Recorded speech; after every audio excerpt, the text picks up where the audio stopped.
Hello everyone, welcome to study with Gyan Prakash. दोस्तों बहुत बहुत स्वागत है आप सभी का आज के इस वीडियो में, जिसमें हम करेंगे डिस्कस 17 जनवरी के करंट अफेयर्स। लेकिन उसके पहले क्विज नंबर 16 को देखेंगे, उसको आंसर करेंगे। 2025 तक कौन सा शहर पूरी तरह से कार्बन मुक्त शहर बन जाएगा, ये क्वेश्चन पूछा गया था और इसका सही जवाब क्या है? सही जवाब है ऑप्शन डी। दोस्तों आप लोगों में से बहुत सारे लोग लगातार बहुत ही अच्छा आंसर लिख रहे हैं, जिनमें से मुख्य रूप से अभिषेक यादव हैं, महताब आलम, स्नेहा राय और रजना तिवारी हैं। लेकिन आज का ये जो वीडियो है इसमें हमने शामिल किया है डॉक्टर प्रतिभा जी के आंसर को।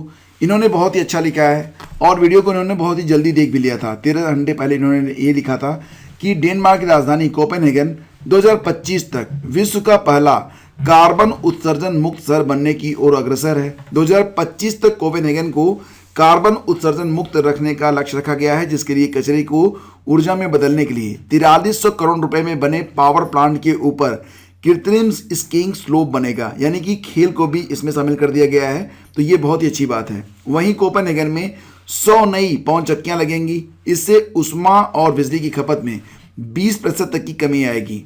75% तक यात्राएं साइकिल, पैदल या फिर सार्वजनिक साधनों से की जाएगी। तो ये बहुत ही अच्छा विचार है और इसकी वजह से कोपेनहेगन 2025 तक विश्व का पहला कार्बन उत्सर्जन मुक्त शहर बनने की ओर अग्रसर है।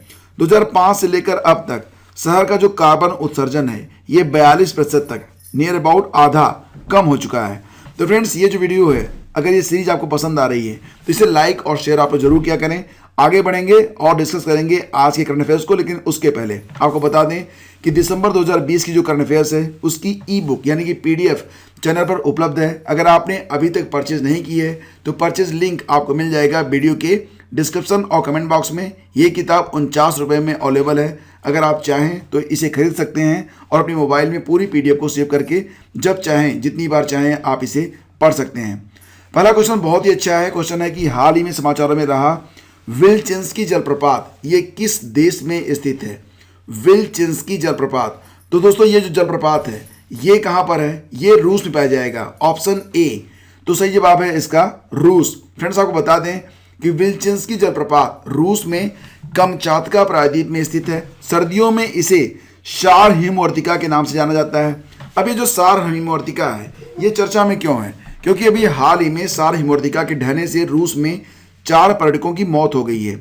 और फ्रेंड्स एक बात और भी कि विल्चिंस्की में 160 से अधिक सक्रिय ज्वालामुखी हैं, जिसमें से 29 अभी भी सक्रिय हैं, यानी कि बहुत अधिक एक्टिव हैं 29। तो ये जो हिमवर्तिका होती है इसको आइसकिल भी कहते हैं। क्या कहते हैं? आइसकिल। आइसकिल क्या होता है?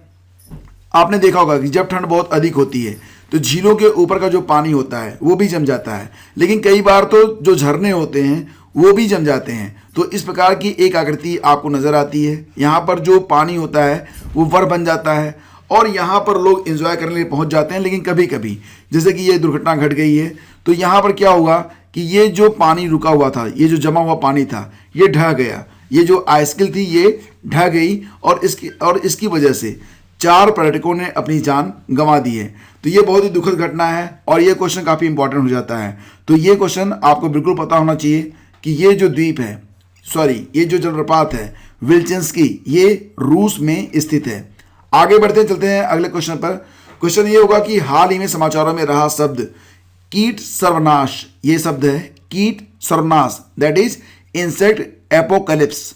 इंसेक्ट एपोकलिप्स से आप क्या समझते हैं? सही आंसर क्या होगा? सही आंसर होगा ऑप्शन, जी हाँ, ऑप्शन ए, कीट आबादी में तेजी से गिरावट। ठीक है, ये इसका बिल्कुल सही आंसर है। अब ये जो कीट सर्वनाश शब्द है ये चर्चा में क्यों आया? क्योंकि फ्रेंड्स अभी हाल ही में नेशनल एकेडमी ऑफ साइंसेज की बैठक में दुनिया भर के जो कीट विज्ञानी थे, यानी कि एंटोमोलॉजिस्ट, ये शामिल हुए थे और इन सभी ने ये माना कि दुनिया में जो कीटों की संख्या है उसमें तेजी से कमी हो रही है। हर साल 1 से 2% जो कीटों की प्रजातियां हैं वो लुप्त हो रही हैं और ये देखा जा रहा है कि अत्यधिक कीटनाशक और शाकनाशियों के प्रयोग के कारण ऐसी घटनाएं घट रही हैं। तो ये जो शब्द है काफ़ी चर्चा में रहेगा और एग्जाम के लिए काफ़ी इंपॉर्टेंट हो जाता है। आगे बढ़ते हैं, चलते हैं अगले क्वेश्चन पर। क्वेश्चन ये होगा कि किर्गिस्तान के नए राष्ट्रपति कौन बने हैं? तो फ्रेंड्स इसका सही जवाब क्या होगा? ऑप्शन ए, बी, सी और डी। सही जवाब होगा ऑप्शन ए। जी हाँ, सदर जापारोवा बने हैं किर्गिस्तान के नए राष्ट्रपति। बात करेंगे किर्गिस्तान के बारे में तो किर्गिस्तान ये सोवियत संघ के विघटन के बाद कुछ नए देशों का उदय हुआ था, उसमें किर्गिस्तान भी शामिल है, ठीक है। और ये एक मध्य एशियाई देश है। तो ये काफ़ी इंपॉर्टेंट होता है कि जो सदिर जापारोव हैं ये किर्गिस्तान के नए राष्ट्रवादी राजनेता थे, जो कि वहाँ के नए राष्ट्रपति नियुक्त हुए हैं या चुनाव जीतकर निर्वाचित हुए हैं। आगे बढ़ते चलते हैं अगले क्वेश्चन पर, लेकिन उसके पहले आपको मैं दिखाना चाहूँगा मैप पर कि किर्गिस्तान की लोकेशन क्या है। तो आप देख रहे होंगे ये है हमारा प्यारा भारत, ये पोजीशन आप देख रहे होंगे। थोड़ा सा आप ऊपर जाएंगे, यहाँ पर आपको मिलेगा तजाकिस्तान। ये जो एरिया है ये चाइना का एरिया है, चीन का एरिया है। और इसके बाद ये जो बाउंड्री आप देख रहे हैं यही है हमारा किर्गिस्तान। अब हमारा नहीं है, ये किसी और का है, हमारा तो अपना प्यारा भारत है। तो ये जो पूरा एरिया है ये किर्गिस्तान का है, ये आप समझ रहे होंगे। अब इसके नीचे जो पोर्शन है आप देख रहे होंगे ये तजाकिस्तान का है, आगे उज्बेकिस्तान है, और भी इसी प्रकार के कई सारे देश यहाँ पर आपको देखने को मिलेंगे। तो आपको जो है ये जो मैप है उसमें जब आप उत्तर की ओर जाएंगे तो आपको किर्गिस्तान देखने को मिलता है।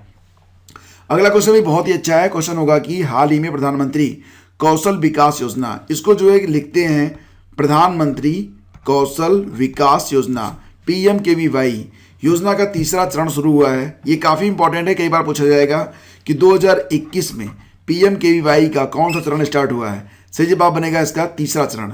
तो यहाँ पर क्वेश्चन ये है कि प्रधानमंत्री कौशल विकास योजना के कार्यान्वयन की देखरेख कौन सा मंत्रालय करता है। पंचायती राज मंत्रालय, कौशल विकास और उद्यमिता मंत्रालय, युवा मामले और खेल मंत्रालय, या फिर गृह मंत्रालय। सही जवाब होगा ऑप्शन जी हाँ, ऑप्शन बी, कौशल विकास और उद्यमिता मंत्रालय। तो कौशल विकास और उद्यमिता मंत्रालय के मंत्री कौन हैं? तो ये हैं महेंद्र नाथ पांडे। और एक बात और भी याद रखना कि कौशल विकास और उद्यमिता मंत्रालय की स्थापना हुई थी 9 नवंबर 2014 में। ये क्वेश्चन जो नीचे आ रहा है काफ़ी इंपॉर्टेंट है। ये प्रजाति आप देख रहे होंगे बैट्स की, यानी कि चमगादड़ की एक नई प्रजाति है जो कि नारंगी और ब्लैक कलर में है। तो ये जो प्रजाति है ये पश्चिम अफ्रीका में खोजी गई है अभी हाल ही में, लेकिन ये भी माना जा रहा है कि यह एक दुर्लभ और विलुप्त प्राय, यानी कि लगभग ये नियर अबाउट खत्म होने वाली प्रजाति है। इसको संरक्षण की बहुत अधिक आवश्यकता है। अब इसका जो साइंटिफिक नेम होगा, वैज्ञानिक नाम, वो क्या नाम रखा गया है? तो सही जवाब क्या होगा? ऑप्शन ए, बी, सी और डी में से सही आंसर है ऑप्शन ए। Option A, मायोटिस निम्बेंसिस। मायोटिस निम्बेंसिस नामक ये जो बैट की प्रजाति है ये कहाँ पर खोजी गई है? ये पश्चिम अफ्रीका में खोजी गई है। और इसको खोजा किसने है? तो इस दुर्लभ और लुप्त प्राय चमगादड़ की खोज की है डॉक्टर फ्लैंडर्स और डॉक्टर वाको फिल्मस ने। तो ये भी आपको याद रखना होगा एग्जाम के लिए, ये काफ़ी इंपॉर्टेंट पॉइंट है। अगला क्वेश्चन लेते हैं। पहली हवाई टैक्सी सेवा भारत के किन दो स्थानों के बीच स्टार्ट हुई है? तो दोस्तों ये जो सेवा है ये स्टार्ट हुई है कहाँ से? ये चंडीगढ़ और हिसार के बीच में स्टार्ट हुई है। सही जवाब होगा इसका ऑप्शन जी हाँ, ऑप्शन डी। ठीक है, तो ये जो सेवा है यह उड़ान लोकल कनेक्टिविटी, इसको आप क्या लिखेंगे? उड़ान लोकल कनेक्टिविटी योजना, उड़े देश का आम नागरिक, यानी कि RCS regional connectivity service, UDAN इसका मतलब होगा उड़े देश का आम नागरिक के तहत ये जो सेवा है ये शुरू की गई है। और एक बात और भी याद रखना कि RCS उड़ान जो सेवा है इसकी शुरुआत हुई थी कब? 2016 में, और इसको शुरू किया गया था नागरिक उड्डयन मंत्रालय के सौजन्य से। ठीक है, तो ये काफ़ी इंपॉर्टेंट पॉइंट्स हैं और इसको आपको याद रखना है। नेल्सन मंडेला विश्व मानवतावादी पुरस्कार 2020 से किसे सम्मानित किया गया है? काफ़ी इंपॉर्टेंट क्वेश्चन है और ये तस्वीर आपको पहचाननी ही चाहिए। तो ये कौन है? ये है रवि गायकवाड़। विकल्प डी आपका जो सही आंसर है। नेल्सन मंडेला विश्व मानवतावादी पुरस्कार से सम्मानित किया गया है किसको? रवि गायकवाड़ को। और रवि गायकवाड़ के बारे में बात कर लेते हैं।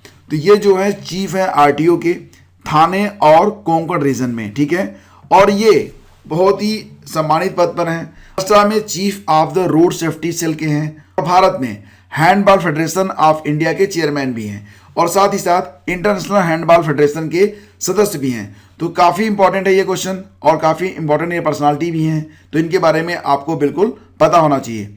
आगे बढ़ते हैं, चलते हैं अगले क्वेश्चन पर। Kerala ease of doing business सुधार लागू करने वाला भारत का कौन सा राज्य बन गया है? तो सबसे पहले तो आप ये देख लीजिए केरल की जो लोकेशन है ये है हमारा प्यारा भारत, और नीचे आएंगे आप तो ये जो रेड लाइन आप देख रहे हैं ये है केरला। ठीक है, तो केरला बन गया है 8वां राज्य। तो ऑप्शन डी यहाँ पर बिल्कुल करेक्ट है। ठीक है, केरल के जो CM है पी विजयन और गवर्नर कौन है? आरिफ मोहम्मद खान।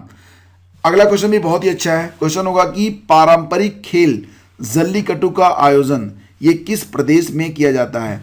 और इसका सही आंसर क्या होगा? तमिलनाडु, केरल, असम या कर्नाटक? सही आंसर इसका ऑप्शन, जी हाँ, ऑप्शन ए तमिलनाडु। ठीक है, तो पोंगल के अवसर पर यह जो त्यौहार होता है इसका आयोजन होता है। इसमें बैलों और इंसानों की लड़ाई होती है। तमिलनाडु के सीएम कौन है? के पलानीस्वामी हैं। वो गवर्नर कौन है? बनवारी लाल पुरोहित। तो फ्रेंड्स, ये था वीडियो का द एंड। और अब एक प्रश्न है आप सभी लोगों के लिए, जिसका आंसर आप सभी लोगों को लिखना है, और इसका आंसर थोड़ा डिटेल में लिखिएगा, अच्छे से लिखिएगा। क्वेश्चन ये है कि कृषि के बाद सर्वाधिक रोजगार देने वाला क्षेत्र कौन सा है? 4 विकल्प आपके सामने हैं और इसमें से जो भी विकल्प आपको सही लगता है वो आपको बताना है। साथ ही साथ कुछ डिटेलिंग भी आप डाल सकते हैं ताकि अन्य लोग इसको अच्छे से समझ सकें। और ये क्वेश्चन काफ़ी इंपॉर्टेंट है, बार बार परीक्षा में पूछा जाता है।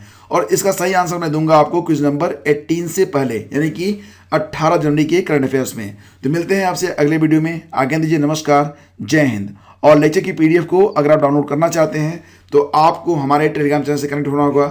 यहाँ पर आपको पीडीएफ प्रोवाइड करवा दी जाती है। हैव ए ग्रेट डे, जय हिंद।